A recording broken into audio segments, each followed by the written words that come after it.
They've got him. This is it. The Democrats are now going to be impeaching President Donald Trump for going to war without the approval of Congress. Or are they? I'm going to cover all the facts right now, right here on American Advocates. The damage to the nuclear sites in Iran is said to be monumental. The hits were hard and accurate. Great skill was shown by our military. Thank you. That was a Truth Social post by President Donald Trump just hours after Secretary of Defense Pete Hegseth carried out Operation Midnight Hammer, successfully bombing all 3 of Iran's known nuclear facilities and causing maximum damage to all 3 of them. You can even see in the photos before and after from satellite imagery of just how devastating it was, and that's not even the half of it because they used bunker buster bombs, which are not created to explode on impact on the ground. They're created so that they will burrow into the ground 60 meters to upwards of 200 meters before exploding, which is exactly what they needed for the job at hand, to destroy the Iran nuclear facilities that were buried, in some cases, hundreds of feet underground. Now, of course, the Democrats, being as predatory as they are and playing the political game so brilliantly, have seized this moment to try to impeach President Donald Trump. No doubt tweeting from her private jet of luxury while all of this was going down, Alexandria Ocasio Cortez was one of the most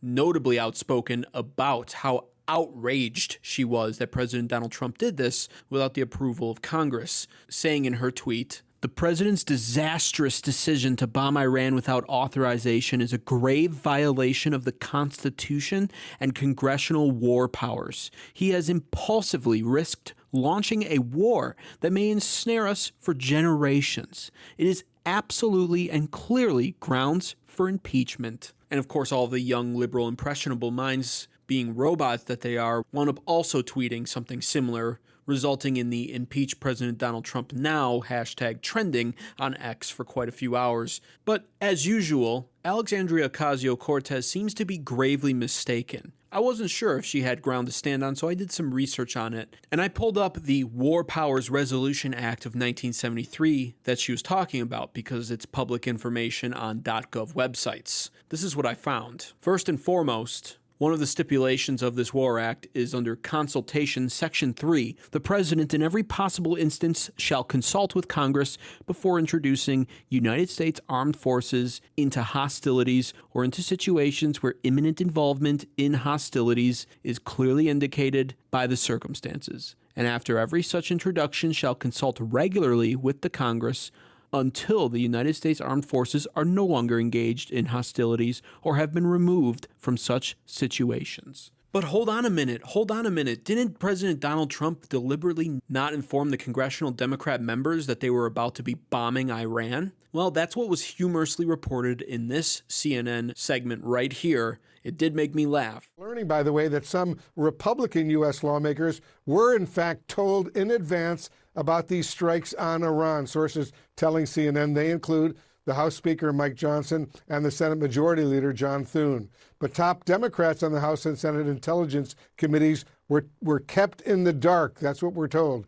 Their Republican counterparts were briefed, even though they all are members of the so-called Gang of Eight, who are usually almost always notified before major U.S. military engagements. However, those were early reports from much earlier Sunday morning before we knew everything there was to know, and as it would turn out as more news stories broke, it is actually in fact false. Breaking. The White House called Chuck Schumer and Hakeem Jeffries before President Trump's strikes on Iran. Schumer picked up, Jeffries did not. Another narrative in flames, he did not break any rules, period. And so there you have it. I don't know what the deal is with these Democrats and their phones and why they just seem to either want to lie about President Donald Trump calling them or just don't pick up for him altogether, in this case like Hakeem Jeffries did. But that needs to be worked out because Gavin Newsom already tried this and it came back to bite him too, with President Donald Trump showing his cell phone records, displaying a 16-minute call with Gavin Newsom about the LA riots. And now this news article is breaking, but it turns out, wow, President Donald Trump and Chuck Schumer, the old buddies, they talked with each other before this happened, and they at least attempted to reach out to Hakeem Jeffries, who failed to answer the call. I did some more research on this act, though, to see if there was anything else that President Donald Trump might be in jeopardy of. Let's take a look. Duration of deployment. Military actions without a declaration of war or specific authorization from Congress are limited to 60 days with a possible 30-day withdrawal period. That's the important one, because here's the deal when it comes to President Donald Trump using the military to strike Iran. What people often forget about the president is that it comes with another title, and that title is the Commander-in-Chief. In fact, it comes with several other titles, but that's one of the main ones to focus on, obviously, for this situation. And Commander-in-Chief means that he has supreme control over the U.S. military, unquestionably, in fact. Now, Congress is there as a checks and balance system, and rightfully so. So I'm not even saying that this War Powers Resolution Act of 1973 is wrong or shouldn't exist. It's probably a good thing that it does. However, he wouldn't be the commander-in-chief if he couldn't deploy the military at will under his title. You see, President Donald Trump is not allowed to declare war without Congress's approval. But no war was declared. This is simply going to be labeled as a preventative strike against Iran to prevent them from obtaining nukes, something that President Donald Trump has been outspoken of ever since he was a private citizen. Iran chants death to America all the time. They hate our country, and to allow them to become a nuclear power would be reckless and foolish. But in the words of our Vice President J.D. Vance himself, we are not at war with Iran. We are simply at war with Iran's nuclear programs. Is the United States now at war with Iran?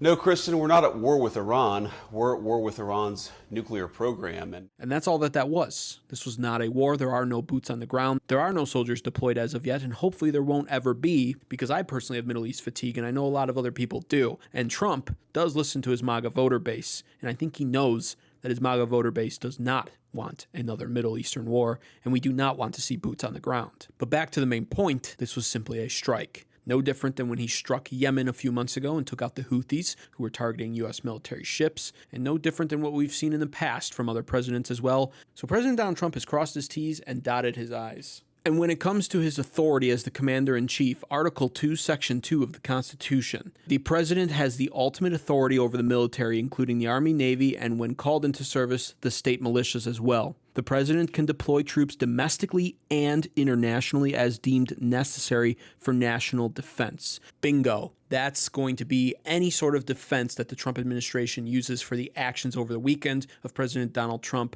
bombing Iran. They were at 60% enrichment, and there is no need for enrichment to be that high unless you're going for a nuke. So when it comes to national defense, knowing that Iran has not only funded proxy terrorists to attack America, but also openly chants death to America and hates our country, the very fact that they had buried their nuclear facilities several hundred feet underground and were at 60% enrichment is a good enough reason to do what was done over the weekend. And that is why, though she may try foolishly, Alexandria Ocasio Cortez, who, granted, is no stranger to being made to look like a fool in Congress, will ultimately fail at impeaching President Donald Trump over this, because he acted well within his rights as not only the President of the United States, but as the Commander-in-Chief over the U.S. military. So Alexandria Ocasio Cortez, Trump has one thing to say to you. Oh, shut up, silly woman.